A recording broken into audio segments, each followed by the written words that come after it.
Hey guys, this is John Scarborough. I wanted to do maybe one last update, at least for now, on this little spot over here that was all clay. I did several videos on it trying to walk everybody through how to get solid clay back into a nutritionally rich soil.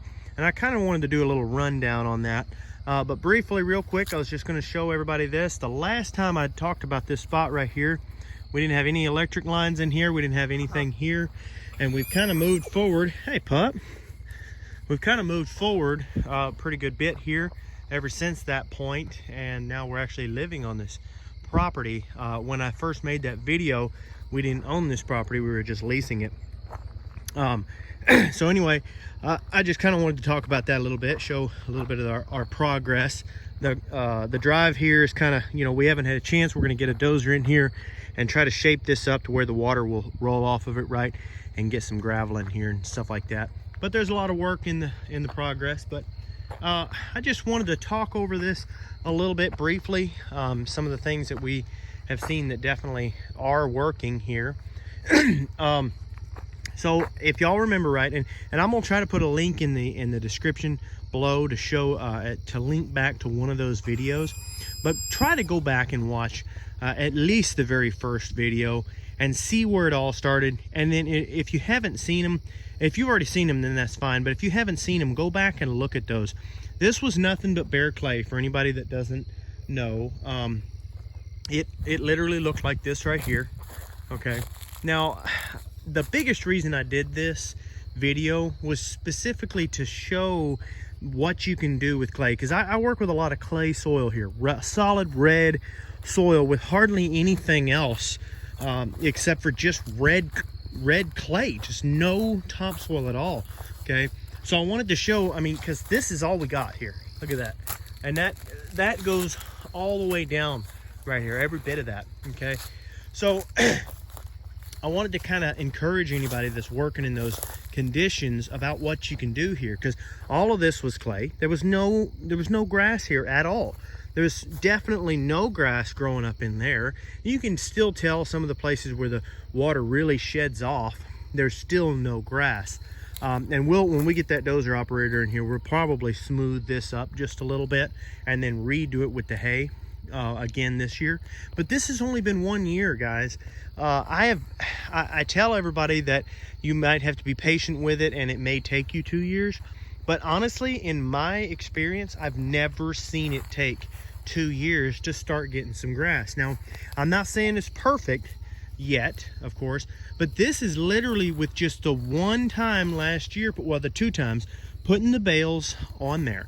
Just putting those 2 bales of hay on there. It was actually, I say 2 times, but really I could have done it in 1 time. All I did was spread the hay out all over the whole area. So really it was 2 times within 3 days, I think. But I kind of increased the pressure. I put all the hay right in here, whereas normally I would spread the cattle out quite a bit. Now I do want to stress, I did not do it on a badly rainy day or on a day where I knew it was going to be real nasty. You don't want to do that, especially not on a slope. You're going to cause more harm than good on that kind of thing. You can cause washouts and things like that. And you don't want to do it too much, and you don't want to crowd your cows in there too much. But from time to time, as a tool, it can really be beneficial. So as you can see here, this grass is really starting to come on right in there, and there's nothing but red clay there. And then this is where some of the stuff has started to break down. And if you look at that, you can actually tell where some of the earthworm castings have started to turn this black. And if we dig down inside here a little bit, this all was clay, okay? And the clay itself, like that, where my finger just went through, that is still clay. I can still tell from the consistency, okay? The way it's sticking together, all right? But it's turning black right there because the organic matter is starting to go to work, and we've given the earthworms something to feed on. You can kind of tell where some of the castings are. Most of them have broke down pretty good, but a lot of organic matter, not organic matter, a lot of microorganisms, they actually feed on the humus that is created from the earthworm. So it kind of has to, they all need to work together, okay? So the earthworm creates these castings like this, and then some of the microorganisms can actually feed on that and start to get it even better, okay, and break it down. And that's how you really start to turn this soil back.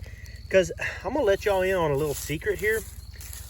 Clay is actually a very nutritionally dense, rich soil. It actually has a lot of nutrition. Anybody that knows anything about all the different types of soil knows that clay is full of minerals and stuff.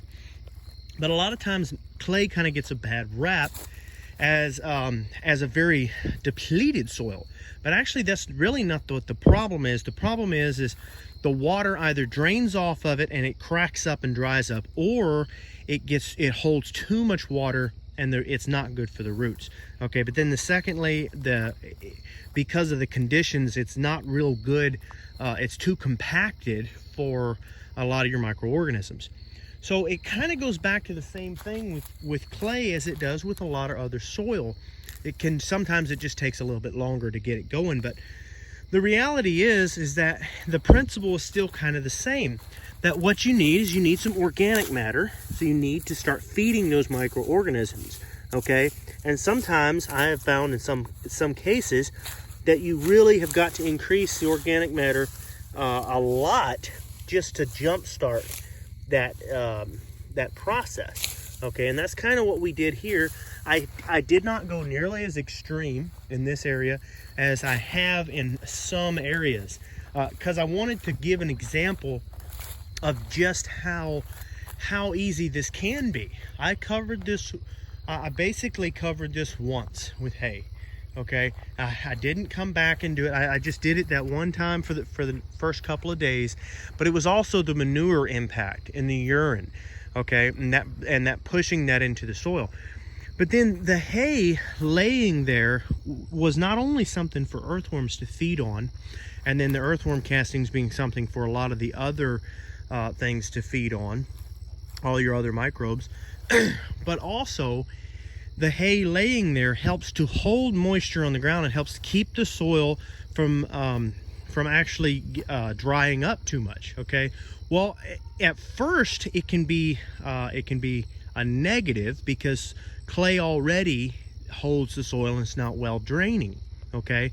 Well, that's the thing. It holds it and keeps the soil from drying up too much. But at the same time, the hay itself is somewhat draining. And it's the process is the main thing, okay? You got the seeds under there and the process of it just slowly happening, like all the earthworms under there slowly feeding, okay? Well, you can see now the hay is broke down a lot. The seeds have started to germinate, and there's only so many videos I could do on one spot before I could start boring y'all on it. But if I were to just show y'all a time lapse on this, I kind of wish I would have been able to do that on this. But a time lapse just throughout the entire year. It's been right at a year now since I put that bale on there, and we're getting real close to hay season again.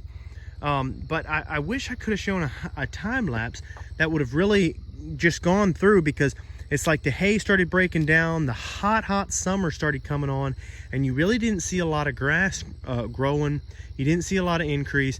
But then after a lot of that hay started breaking down, and then it started kind of cooling down, we got into September, this started happening and all of this started growing. So this has only really started growing in the last couple of months.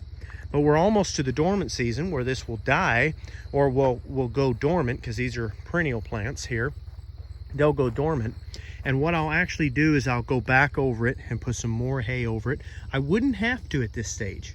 It would actually start to kind of regenerate itself, and the best thing you could do is let it get nice, good recovery periods. But to jumpstart a lot of that, I'll actually go in and recover it all with hay, and I'll put the cattle on there and let them graze it off. But this time I won't be quite as aggressive with the cattle, because now I don't want to kill the grass that's already there. These are somewhat established perennial grasses, so I want to put just enough to help fertilize that soil and to help with that dormancy. I don't like that, but at the same time not killing the already existing perennial that is there. The second thing I'll do and I probably won't do it this winter, or I might. But the second thing I'll end up doing is coming through here and cleaning up a lot of these small trees that are growing up in here in this little spot, because there's just, I don't need that little pine there, and then there's a little bit of this right here. I really don't like it, and the ground's kind of uneven, so I'll probably knock some of those humps off. I don't want to actually disturb the soil too much, but knock some of those humps down a little bit and smooth that out a little bit. And if you really wanted to get aggressive, you can always come in here and add topsoil and all like that, but it's really not necessary, guys. If you just kind of add to those principles, the main thing to remember is that all soil needs to be fed, okay? And all of the minerals that are in that soil, clay is the smallest, one of the smallest molecules of the soil is in clay. It's a little bit smaller than silt, and it's definitely a lot smaller than sand. And that's one thing that makes it hard to continue to act right with the water and the microbes and all like that. But because it's one of the smallest, but it's also one of the closest to being broke down from rock, because all soil derives from rock. Okay, so you're still just lacking that one little ingredient, and that's topsoil. The but topsoil is like 75%, I think, organic matter. Okay, so by adding that organic matter, you've already got the clay is already broke down. If you can ever get that going, you have potential for some really good soil life here. So it's just really about feeding your soil.